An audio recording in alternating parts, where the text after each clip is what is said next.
말씀 나누겠습니다. 시편 62편 5절에서 11절 말씀입니다. 나의 영혼아 잠잠히 하나님만 바라라. 무릇 나의 소망이 그로부터 나오는도다. 오직 그만이 나의 반석이시요 나의 구원이시요 나의 요새이시니 내가 흔들리지 아니하리로다. 나의 구원과 영광이 하나님께 있으며 내 힘의 반석과 피난처도 하나님께 있도다. 백성들아 시시로 그를 의지하고 그의 앞에 마음을 토하라. 하나님은 우리의 피난처시로다. 아 슬프도다. 사람은 입김이며 인생도 속임수이니 저울에 달면 그들은 입김보다 가벼우리로다. 포악을 의지하지 말며 탈취한 것으로 허망하여지지 말며 재물이 늘어도 거기에 마음을 두지 말지어다. 하나님이 한두 번 하신 말씀을 내가 들었나니 권능은 하나님께 속하였다 하였도다. 아멘. 제목이 홀로 있는 날인데 좀 생소한 안 들어본 제목일 것입니다.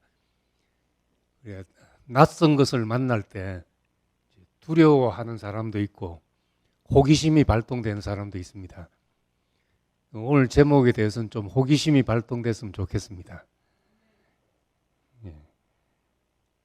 우리는 이제 음식 먹다 보니까 매운맛을 좋아하는데 매운 걸 먹다 보면 점점 더 매운 걸 찾게 됩니다. 근데 몽골 가니까 몽골 사람들은 굉장히 싱겁게 먹습니다. 내륙이라서 그런지 소금 구하기가 힘들어서 그렇지 싶은데 전통적으로 고기를 해도 싱겁고 뭐든지 음식이 좀 우리 입맛엔 싱거워요. 근데 어느 날 밤에 이제 애들이 컵라면을 먹자 해가지고 컵라면을 이제 한 40명 분량을 같이 끓인 모양이에요. 거기에 스프를 절반만 넣는 것도 아니고 이제 다 넣는 모양이죠. 물은 조금 적고 그러다 보니까 좀 맵게 되는 모양이에요. 근데 우리 애들은 그냥 뭐 예사롭게 잘 먹는데 몽골 꼬마 하나가 다 먹고 지나가면서 너무 맵다 그러면서 그런데 한국 사람들은 이거를 노말이라 그런다면서 이걸 보통이라 그런다면서 지나간 거예요. 그러니까 걔들한테 우리 보통이 이제 너무 매운맛이 된 거죠. 고개를 절레절레 흔들면서 가는데 이 정도는 이제 여기 애들은 잘 못 먹는구나 싶은 생각이 들었습니다. 근데 음식도 그렇지만 말도 하다 보면 이제 더 자극적인 말을 자꾸 하려고 합니다. 욕도 하면 더 세게 해야지 좀 시원하고 그렇게 되고 또 간정도 마찬가지잖아요. 늘 듣던 말보다도. 그래서 원래 상태보다도 더 센 말을 할 경우가 있습니다. 전 간증 들으면서 이제 나는 죽고 내가 없습니다 한다든지 또 나는 선악과가 이제 다 끝났습니다. 이런 얘기를 들으면 참 시원하고 때로 도전이 되고 은혜가 될 때가 있습니다. 그런데 한 번 더 생각해 보면 과연 그러하고 과연 그것이 가능한지 또 그게 목표가 돼야 되는지 다시 생각해 볼 필요가 있습니다. 우린 육체를 가지고 살아가는 동안은 늘 뭔가 인식하고 분별하고 판단하면서 살아갑니다. 엄밀히 말해서 내가 없을 수가 없죠. 매 순간 판단 안 하는 순간이 있습니까? 늘 판단하고 살아갑니다. 물론 내 인생은 내 것이 아니지만은 우린 또 한편으로 청지기가 되어서 내 인생을 책임지고 살아갑니다. 뭐 잘못됐다 하더라도 뭐 누구를 원망하겠으며 누구를 탓하겠습니까? 원망하고 탓한들 그것이 나한테 보상이 되겠습니까? 결국은 내 인생은 내가 책임져야 될 몫인 겁니다. 그것을 이제 성경에서는 청지기라고 말합니다. 더욱이 선악의 문제에 있어서 판단하고 정죄하고 하는 것은 문제가 되지만은 우린 또 매 순간 선악을 분별하고 살아갑니다. 그렇기 때문에 뭔가 본받고 싶은 것도 생기고 반면교사 삼고 저러지 말아야 되겠다는 것도 생깁니다. 그러니까 선악과가 없다든지 내가 없다든지 이런 말은 우리가 감정으로서 주관적인 감정으로서 그럴 수는 있지만은 우리가 실제로는 늘 내가 내 인생을 맡은 사람으로서 책임지고 판단하고 더 좋은 것을 분별하면서 살아가는 거죠. 밭에 붙인 보화를 발견한 사람이 모든 소유를 팔아서 밭을 샀다는 것도 마찬가지입니다. 어떻게 모든 것을 팔아서 밭을 사겠습니까? 밭에 묻힌 보화가 내가 가진 모든 것보다 더 귀하다는 분별이 생겨서 그렇게 할 수 있는 겁니다. 그래서 우리는 이런 것이 다 필요해서 있는 것이구나 하고 알게 됩니다. 히브리서 5장에 보면 5장 13절에 젖을 먹는 자마다 어린아이니 의의 말씀을 경험하지 못한 자요 단단한 음식은 장성한 자의 것이니 그들은 지각을 사용함으로 연단을 받아 선악을 분별하는 사람이다. 이렇게 말합니다.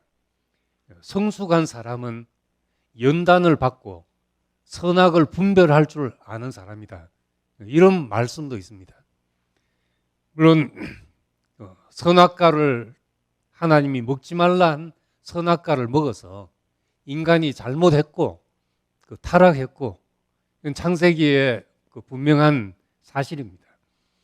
이 선악과는 인간의 자유와 한계, 하나님이 사람의 위치를 정하신 것입니다. 사람됨을 기억하게 하기 위한 가시적인 표시일 수 있습니다. 너가 할 수 있는 일이 어디까지라는 것을 제한해 두신 것이죠. 그런데 인간은 위치를 지키는데 실패했고 그 결과로 관계가 단절되고 교만해지고 타락의 길을 가게 됐습니다. 이건 분명히 인간의 실패이지요. 그것은. 그런데 하나님은 그 실패를 사용하셔서 그 실패마저도 인간이 책임질 줄 아는 인격적 주체로 성숙해가는 구원의 여정으로 그 일을 바꾸셨다는 겁니다. 그래서 먹지 말라 하고 분명히 실패한 일인데 신약 성경에 오면은 연단을 받아서 선악을 분별할 줄 아는 사람이 그 사람이 장성한 사람이다. 그것이 단단한 음식을 먹는 사람이다.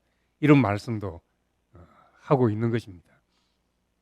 그래서 이 성숙해진다는 것은 우리가 어릴 때는 그냥 부모 시키는 것을 하고 보호받으면 되지만 장성한 사람이 되면 그때는 분별하고 선택하고 스스로 책임지고 할 수 있어야 장성한 사람이 됩니다. 그 반대는 무책임하고 무분별하고 책임질 줄 모르는 사람이 되는 것이죠. 결국은 우리가 내 인생에 주어진 것에 대해서 분별할 수 있는 사람이 돼야지 성숙으로 간다는 말씀입니다. 하나님이 사람을 인격적인 관계를 가질 수 있는 인격적인 존재로 사람을 지었습니다. 그리고 우리는 인격적인 하나님과 교통하고 있습니다. 인격적이란 말은 지정의, 인식하고 판단하고 선택하여 책임질 수 있는 존재가 되는 것을 말합니다. 그러니까 먹어라 먹지 말라 하는 말도 할 수 있게 되는 겁니다. 로봇이라면 그런 것이 다 필요가 없겠죠. 그래서 우리를 처음 지으실 때 당신의 형상을 따라 지으시고 만물을 정복하고 다스리게 그렇게 지었습니다.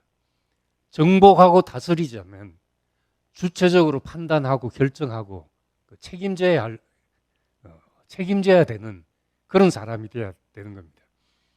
그래야지 군중 심리를 따라서 맹목적으로 추종하고 움직이는 사람이 되지 않는다는 겁니다. 그래서 교회 생활 하는 데 있어서도 공동체의 흐름도 중요하지만은 때로 우리 공동체도 또 공동체의 지도자도 그릇되게 결정할 수 있는 위험은 항상 있는 겁니다. 그러지 말라는 법이 없죠. 그래서 이제 성경에 깨어 있으라는 말이 나오고 우리가 교회 안에서 공동체 안에서는 하나님 앞에 성숙한 인격적인 주체가 되어서 깨어 있는 사람으로 있어야 할 필요가 있습니다. 우리 건강검진 하러 갔는데 이제 나이가 드니까 항목이 추가되더라고요. 그래서 건강검진 중에 한 발로 서보라 하는 게 있더라고요. 그래서 이것도 건강검진이야 그렇대요. 이걸 왜 하냐고 하니까 한 발로 서는 것을 보면 낙상의 위험을 알 수 있대요. 한 발로 서지 못한 사람은 낙상 넘어질 위험이 많다는 겁니다. 왜냐하면 한 발로 서 있을 때 그때 코 근육이나 또 뇌의 상태, 순발력이라든지 또 균형 감각이라든지 이런 것이 한 발 서기에 다 동원되기 때문에 한 발로 설 수 있어야 두 발로 서도 안정이 된다는 거예요. 그러고 보니까 우리는 늘 두 발로 살아가는 사람인 줄 아는데 그럴 때도 한 발로 있을 때가 많고 뛸 때는 한 발만 닿아야 뛰는 거잖아요. 한 발도 안 닿든지 한 발만 닿아야 뛰는 거지 두 발 다 땅에 돼 있는 시간이 있으면 그건 이제 걷기가 되는 겁니다. 그 경보 대회, 걷기 대회 하는데 반칙이 뭔가 하면은 두 발 다 땅에서 떨어지면 반칙인 겁니다. 뛰기는 이제 두 발 다 떨어져야 되죠. 실제로는 우리 한 발로 지탱할 때가 상당히 많은 겁니다. 그리고 한 발로 잘 설 수 있는 사람이 두 발로 잘 살 수가 있죠. 오늘 주제 홀로 있는 날 이렇게 했는데 이 홀로 있는 날의 목적은 사귐을 위해서입니다. 정말 혼자 그냥 살아가기 위해서가 아니라 두 발로 서기 위해서는 한 발로 설 수도 있어야 되듯이 홀로 있는 날이 있어야 우린 사귐을 위해서 건강한 사귐을 위해서 그 날이 필요한 겁니다. 사귐 안에 있을 때만 우린 홀로 있을 수도 있고 홀로 있을 수 있는 사람이 또 사귐 안에서 건강한 사귐 안에 살 수가 있습니다. 이 둘은 항상 동시적으로 우리에게 있는 겁니다. 성경에 하나님을 만나는 사람들이 늘 홀로 있을 때가 많았습니다. 아브라함도 롯과 결별하고 혼자 있을 때 눈을 들어 동서남북을 보라. 네 보이는 땅을 너와 내 자손에게 주리라. 이런 위로와 약속의 말씀이 들렸고 또 엘리야도 도망쳐서 혼자 로뎀 나무 아래서 죽고 싶은 심정으로 있을 때 세미한 음성이 들려서 하나님의 계획을 보게 됐습니다. 또 예수님도 마찬가지입니다. 치열한 사역과 사역의 그 사귐의 한복판 속에서 늘 의도적으로 홀로 있는 자리를 예수님은 찾으셨습니다. 마가복음에 새벽 아직도 밝기 전에 예수께서 일어나 나가 한적한 곳으로 가서 거기서 기도하셨다. 이런 말씀도 있고 누가복음에도 예수는 물러가서 한적한 곳에 가서 기도하셨다. 제자들이 이런 상황들을 많이 목격했던 겁니다. 이런 시간은 이제 내 생각과 내 판단을 내려놓고 하나님의 말씀이 내 삶에 들려오도록 자리를 내어주는 적극적인 경청의 시간이지요. 내가 혼자 조용히 하나님이 뭐라고 하시는지를 생각해보는 시간도 우리에게 필요하다는 겁니다. 그래서 갈라디아서의 바울이 1장에 그렇게 말합니다.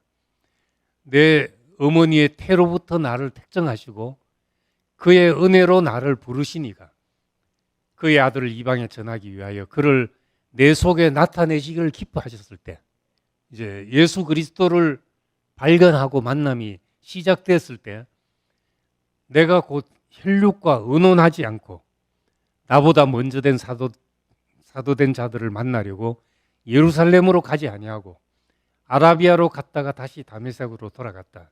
이런 말씀을 하고 있습니다.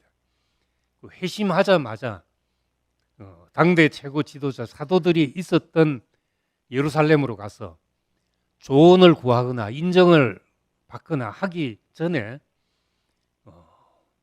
바울은 홀로 있는 시간을 가졌습니다. 이 시간이 그리스도의 몸으로 들어가기 위한 그런 디딤돌이 되는 시간이었습니다.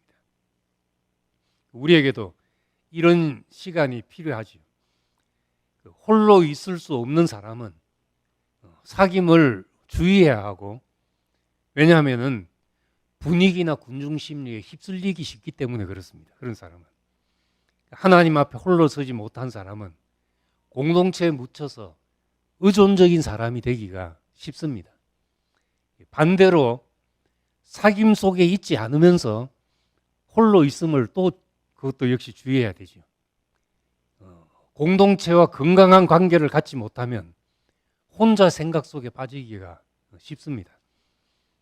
공동체의 지지와 사랑 없이 홀로 있는 것은 영적 교만이나 절망으로 끝나기가 쉽기 때문에 우린 혼자면서도 또 함께 있어야 되는 이 두 가지가 우리의 생활을 영위해 나가는데 필요한 요소들입니다.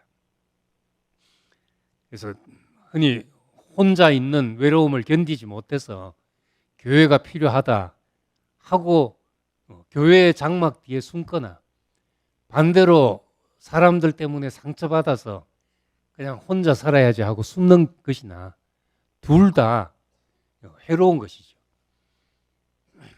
그래서 공동체의 풍요로움, 우리 교회 생활의 풍요로움은 각자가 하나님 앞에서 건강한 홀로 서기가 가능한 사람들이 모였을 때 그 영적 깊이가 우리 교회의 깊이가 되는 것이고, 그 깊이는 또 교회를 단단하게 묶어주는 늘 선순환을 하는 일입니다. 이번에 이제 청년들 몽골 가서 많은 걸 배우고 왔습니다. 캠프를 하면서 이제 이틀 동안에 하루는 이제 몽골 교회 목사님이 말씀하시고 그 교회식으로 막 기도하고 찬송하고 하는 분위기로 하고, 이제 일요일은 제가 말씀하고 또 우리식으로 이제 조를 나눠 가지고 같이 소그룹 교제를 하고 이렇게 하기로 하고, 뭐 큰 틀을 그래 정하고 세세한 것은 안 정하고 했습니다. 근데 뭐 우리 청년들은 통성 기도라는 걸 해봤습니까? 또 대표 기도라는 걸 해봤습니까? 밥 먹을 때도 그냥 맛있겠다 하고 덤벼드니까. 근데 이제 첫날 모여서 이제 전부 옆 사람과 손을 잡고 기도합시다 하고 기도를 하는데 얘들이 기도를 하겠나 싶었죠. 그래서 이제 제가 손잡고 이제 둘러 앉은 거기서는 나부터 기도를 하겠다 하고 기도하고 이제 돌아가면서 기도를 했습니다. 그리고 기도 뭐 꼭 안 해도 된다 했는데 다 하더라고요. 하는데 너무 유창하게 잘하는 거예요, 기도를. 하나님, 전에는 제가 교회를 열심히 다녔는데 한동안 등한시했습니다. 지금 다시 이런 분위기 속에서 하면서 진솔하고 시키니까 또 다 하는 거예요. 그래서 또 한번 놀랐고, 또 이제 집회 캠프 준비를 하고 이제 그렇게 매뉴얼 북을 만들고 했는데 여경이가 전화 왔어요. 지금 계획서 보니까 큐티가 안 들어있는 것 같다고. 왜 큐티를 해야 되지 않습니까? 그래서 그래 한번 네가 준비해서 해봐라 그랬죠. 그러니까 말씀을 그럼 좀 정해 달라고 이제 뭐 할지 말씀을. 그래서 영민 형제한테 토스를 해가지고 영민이 삼촌이 이제 말씀을 큐티 노트를 준비를 하게 그렇게 하자고 해서 했습니다. 또 전화가 왔어요. 성경 구절이 너무 짧습니다. 그러고 이제 영민 형제가 한 거는 긴 거 읽으면 소화 안 되니까 정말 임팩트 있게 한 구절만 딱 하고 그 다음에 이제 거기에 대한 멘트를 좀 달고 이제 우리가 어떻게 생각할 것인가를 적고 이렇게 해놨는데 여경이 방식은 그렇게 멘트를 달아놓으면 애들이 스스로 생각할 수가 없게 된다고. 그 말에 먼저 선입견이 들어가 버리기 때문에 하나님의 말씀을 직접 부딪힐 수가 없으니까 그 멘트 없이 하고 성경 구절을 좀 길게 해달라고. 이제 그런저런 주문이 있어서 그래서 이제 성경 구절은 앞뒤 더 넣어가지고 하고 이제 멘트는 그래도 뭐 정말 무슨 말인지 읽어도 모르는 사람도 있으니까 그냥 가이드라인 정도로 생각하고 해도 되지 않겠냐 하고 했는데 그래서 이제 우리는 애들 조를 자기들끼리 나눠놔서 그게 어른들이 한두 명씩 들어가서 하면 되겠다 했는데 들어오지 말래요, 우리는. 그래서 어른들은 어른들끼리 모여서 했죠. 모여서 하는데 애들은 잘하는데 어른들은 모아놓으니까 이야기가 3000% 새는 거예요. 잡담을 하고 웃고 하니까 뒤에서 애들 모이던 조에서 경고가 날라왔습니다. 거기 이모 삼촌들 좀 조용히 해주세요. 콰이어 타임이 안 됩니다 하면서. 그래서 네 알았습니다 하고 그때부터 이제 우리도 조용히 하면서 큐티를 하기 시작했죠. 근데 한 내용을 봐도 그렇고 우린 아무것도 모를 것 같은데 우리 말씀 앞에 부딪히면 다 각자대로 느끼는 것이 있고 할 말이 생기고 그래서 이거 뭘 가르쳐 줘야 되겠다 이런 생각을 안 해도 되겠구나.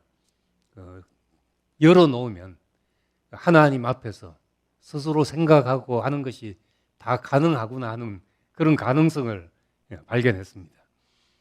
그래서 또 이제 참 늘 교회 생활 하지만 실제로는 혼자 있는 시간도 많잖아요. 그 시간에 뭐 하겠습니까? 그 홀로 있는 시간, 내가 하나님 앞에 있는 사람으로 서 있다는 생각을 하고 그런 시간을 가질 때 우리는 하나님의 말씀을 기다리는 시간이 될 수가 있습니다. 더 성숙하고 더 깊은 체험을 가진 사람들로부터 말씀 듣는 것도 물론 필요하지만은 성경 속에서 나 자신으로 확인되는 시간도 필요한 겁니다. 그래서 사도행전 17장에 보면은 베레아 사람들은 데살로니가 사람들보다 더 신사적이어서 그 신사적이란 말이 말씀이 그러한가 하여 말씀을 간절한 마음으로 받고 그것이 그러한가 하여 날마다 상고함으로 듣기도 하고 들은 것을 내 스스로 확인하는 시간도 필요하다는 말입니다. 그것이 영적으로 신사적인 사람, 경건한 사람들의 모습이죠. 말씀을 묵상함으로써 말씀 안에서 우리가 다른 사람을 또 볼 수 있기 때문에 내 환경과 내가 만나는 모든 사람들을 하나님의 말씀 안에서 볼 때 그 모든 것이 축복이 되게 됩니다. 그래서 그런 시간이 필요하고 말씀을 묵상하면 또 기도하게 되죠. 기도 없이 활동하면 결국 자기 힘으로 무엇을 이루려는 것이 나올 수밖에 없습니다. 그래서 내가 기도가 꼭 무엇을 말하면서 있지 않더라도 내가 하나님 앞에서 형제를 떠올리면 거기서 감사가 나오든지 또 내가 설사 어떤 형제에 대한 미움이 나오더라도 하나님 앞에서 그 미움을 내놓고 생각해 보면은 답이 나오지 않겠어요. 계속 미워할 수 있겠습니까? 어떤 다른 마음이 거기서 생길 수가 있습니다. 이걸 가지고 내가 그냥 누구 만나서 나와 같이 동조해 줄 사람을 만나서 막 말하기 시작하면은 정폭되는데 하나님 앞에서 얘기하다 보면은 다른 말을 듣게 되죠. 하나님 말씀을 듣게 됩니다. 그래서 홀로 형제를 떠올리면서 감사하게 되고 그 형제의 사정을 내 사정으로 안고 하나님 앞에 서는 것, 이것이 이제 중보지요. 홀로 서 있을 때 또 중보하는 그런 마음이 나오게 되는 겁니다. 이 그리스도인의 사귐은 서로를 위해서 중보하는 그런 기도하는 삶을 말합니다. 이것이 이제 하나님 앞에서 우리가 매일 갚아야 될 봉사지요. 중보를 위해서 우리가 드리는 시간, 이 시간이 날마다 하나님을 생각하고 그리스도인의 모임을 생각하면서 그 안에서 즐거움을 느끼게 하는 그런 시간입니다. 그래서 이 사귐의 힘으로 홀로 있는 사람도 복되고 홀로 있는 데서 얻는 힘으로 또 사귐을 지탱하는 사람도 복되지요. 그래서 이런 시간이 필요한 것은 결국 우리는 처음 첫날 말한 것처럼 교회 공동체, 이것은 피차 가르치며 피차 권면하고 피차 가르치는 관계가 되는 것인데, 우리의 모임은 하나님의 그 구원의 경험을, 구원의 메시지를 전하는 사람으로서 서로 만나는 거니까 서로 구원의 이야기를 나눌 수가 있어야 되는 거죠. 그러자면 우리는 밥을 늘 해주는 밥 먹는 사람에서 우리가 밥을 지을 수 있는 사람도 되어야 하는 겁니다.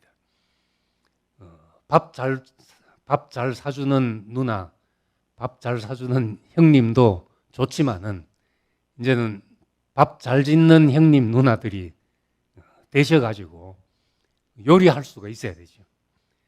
그러자면 이제 우리에게 솥도 필요하고 또 이제 후라이팬도 필요하고 다 필요한 겁니다. 그래서 내게 귀에 속속 들어오는 은혜로운 말씀만 아니라 때로 우리는 성경 읽기도 필요하고 또 책 읽기도 필요하고 또 함께 기도하는 시간도 필요하고, 이런 것은 다 내가 밥을 얻어먹던 시절에 비하면 소치 영양가 있는 것도 아니고 후라이팬이 나를 배부르게 하는 것이 아니지만은 그런 것을 다룰 수 있어야 내가 내 인생에 주신 은혜를 요리해서 형제들한테 내놓을 수 있는 사람이 되는 겁니다.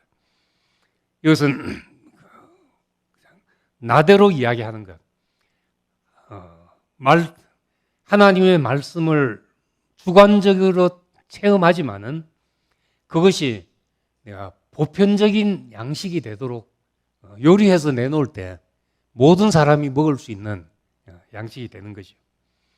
그래서 오늘 처음 말한 대로 단단한 음식은 장성한 자의 것인데, 지각을 사용함으로 연단을 받아 선악을 분별하는 자가 되어서 장성한 사람이 되어가지고 이제는 우리의 어떤 상황도 또 우리에게 오는 하나님이 허락하신 어떤 사람에 대해서도 우리가 그거를 하나님의 말씀으로 내가 다시 내놓을 수 있는 사람이 될 때 교회가 풍성케 되고 우리가 누구를 만나도 양식을 함께 누리는 사람으로 살게 됩니다. 그래서 오늘 우리가 교회 생활을 함께 하지만은 또 한 사람 한 사람이 책임질 수 있는 성숙한 인격적 주체로 우리가 그런 성숙으로 나아갈 수 있기를 바랍니다. 우리에게 함께하는 날을 주신 것도 감사하고 또 홀로 있는 날도 우리를 더 깊이 하나님 앞에 서게 하는 그런 시간이 되기를 바랍니다. 기도하겠습니다. 은혜로우신 아버지 하나님, 참 늘 우리가 교회 안에 우리는 풍성을 누리고 살았습니다. 이제 우리는 성숙한 사람이 되어서 다른 사람을 돌아보고 나 자신을 돌아볼 뿐만 아니라 다른 사람들도 돌아보고 우리가 책임질 수 있는 사람이 되게 하시고 더욱 성숙에 이르러서 중보할 수 있는 사람이 되고 내게 허락된 모든 환경을 하나님의 말씀으로 소화해서 나눌 수 있는 사람이 되기를 원합니다. 그래서 우리에게 허락된 홀로 있는 시간도 하나님 앞에 선 시간으로서 유익한 시간이 되게 하시고 그런 시간이 우리를 더 책임 있는 주체로서 설 수 있게 하시기를 원합니다. 주님, 우리 한 사람 한 사람이 하나님 앞에 홀로 설 수 있는 사람으로 함께 만나서 교회 생활을 더 건강하고 성숙하게 해나갈 수 있는 사람이 되기를 원하고 그로 말미암아 우리를 통해서 나타나는 모든 일이 더 많은 사람에게 생수와 같은 물이 흐르게 할 수 있도록 주님께서 축복하시기를 원합니다. 예수님 이름으로 기도드립니다.